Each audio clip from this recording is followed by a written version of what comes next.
Hello everyone, welcome to coding with master. आज के हम इस वीडियो में देखेंगे कि व्यू मॉडल फैक्ट्री है क्या, इसको यूज़ कैसे करते हैं और इसकी नीड क्या है। तो चलें अपना लेक्चर स्टार्ट करते हैं। तो ये हम एंड्रॉयड स्टूडियो के अंदर हैं इस टाइम, और ये जो एग्जांपल आपको करंटली स्क्रीन पर नज़र आ रही है ये मेरी प्रीवियस वीडियो वाली एग्जांपल है।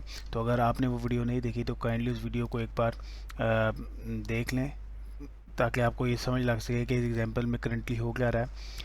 तो अगर मैं अपने व्यू मॉडल को आपको दिखाऊं, करंटली इस व्यू मॉडल में है कि हम इसमें कोई भी पैरामीटर्स पास नहीं कर रहे। देखें इसका कंस्ट्रक्टर एम्प्टी है, और अगर मैं यहाँ पर इसके कोई पैरामीटर में कोई चीज़ पास करने की कोशिश करता हूँ, सपोज करें मैंने स्ट्रिंग पास किया है, तो ये देखें यहाँ पर एरर आ रहा है। मतलब व्यू मॉडल हमें ये अलाउ नहीं करता कि हम इसके कंस्ट्रक्टर में कोई पैरामीटर्स पास कर सकें।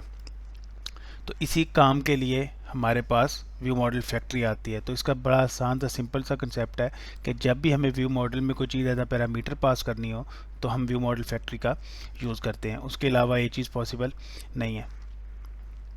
तो मैं व्यू मॉडल फैक्ट्री के थ्रू क्रिएट क्या करना चाह रहा हूँ इस टाइम।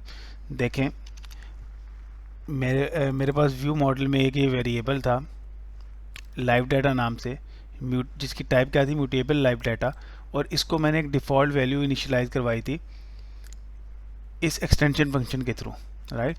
तो मैं चाह रहा हूँ कि ये डिफ़ॉल्ट वैल्यू मैं यहाँ से ना यहाँ पे टाइप ना करूँ, मैं मेन एक्टिविटी से पास करूँ। मतलब मैं इस डिफ़ॉल्ट वैल्यू को व्यू मॉडल के थ्रू पास करूँ और वो यहाँ पर आकर इस वेरिएबल को असाइन हो जाए, ठीक है। तो उसके लिए लाज़िम बात है मुझे व्यू मॉडल में उस वैल्यू को पास करना पड़ेगा, राइट।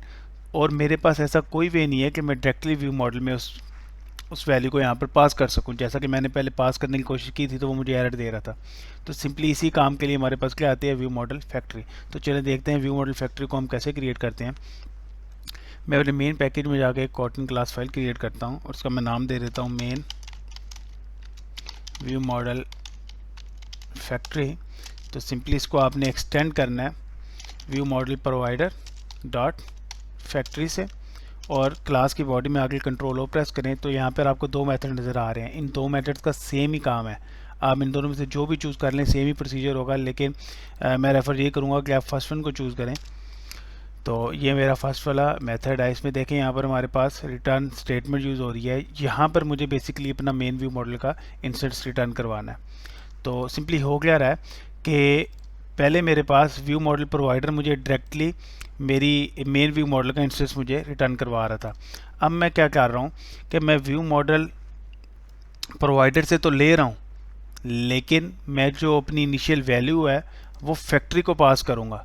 ये फैक्ट्री आगे व्यू मॉडल को ये वैल्यू पास करेगी और मुझे मेन व्यू मॉडल का एक ऑब्जेक्ट रिटर्न करवा देगी यहाँ पे, राइट। तो ये कंफ्यूजिंग लग रहा होगा, लेकिन एग्जांपल के बाद आपको क्लियर समझ लग जाएगी कि आपने इसको कैसे यूज़ करना है। तो मैं सिंपली क्या कर रहा हूँ, मेन व्यू मॉडल फैक्ट्री के अंदर एक वेरिएबल डिक्लेयर करवा रहा हूँ एज पैरामीटर स्ट्रिंग टाइप का। इसका मैं नाम दे देता हूँ इनिशियल, और इसकी टाइप क्या है, स्ट्रिंग। सिंपली मैं यहाँ पे मेन व्यू मॉडल का इंस्टेंस रिटर्न करवाऊँगा, मेन व्यू मॉडल।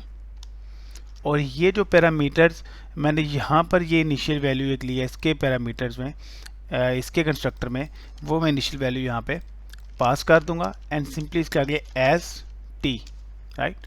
तो अब ये जो वैल्यू है अगर आप नोटिस करें तो मेन व्यू मॉडल के अंदर कोई यहाँ पर इसके कंस्ट्रक्टर में कोई वैल्यू में एज अ पैरामीटर पास नहीं कर रहा था। सिंपली आपने करना क्या है, इस वैल्यू को यहाँ पर भी कैट कर लेना है। वैल स्ट्रिंग टाइप की आपने पीछे से पास किया तो यहाँ पर भी क्या आएगी, स्ट्रिंग टाइप की। इसका भी मैं नाम डिफ़ॉल्ट इनिशियल ही दे देता हूँ, उसकी टाइप भी क्या होगी, स्ट्रिंग।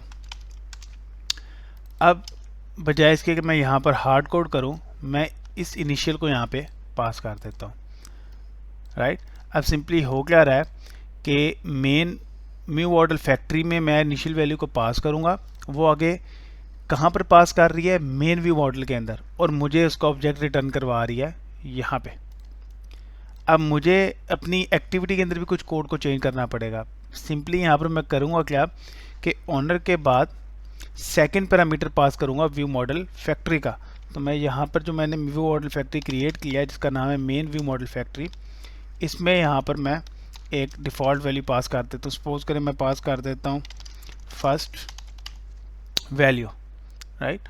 तो ये फर्स्ट वैल्यू जाएगी किधर, यहाँ पे, फिर जाएगी मेन व्यू मॉडल के अंदर, और यहाँ पर इस वेरिएबल को इनिशियलाइज हो जाएगी और सिंपली यहाँ पर मेरे पास उसका एक ऑब्जेक्ट क्रिएट हो जाएगा।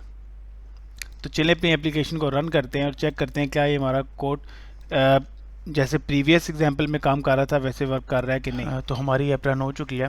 तो जैसा कि आपको स्क्रीन पे नज़र आ रहा है कि हमारी जो डिफ़ॉल्ट वैल्यू क्या इनिशियलाइज हुई है फर्स्ट वैल्यू, ठीक है, जो कि हमने व्यू मॉडल फैक्ट्री के थ्रू पास की थी।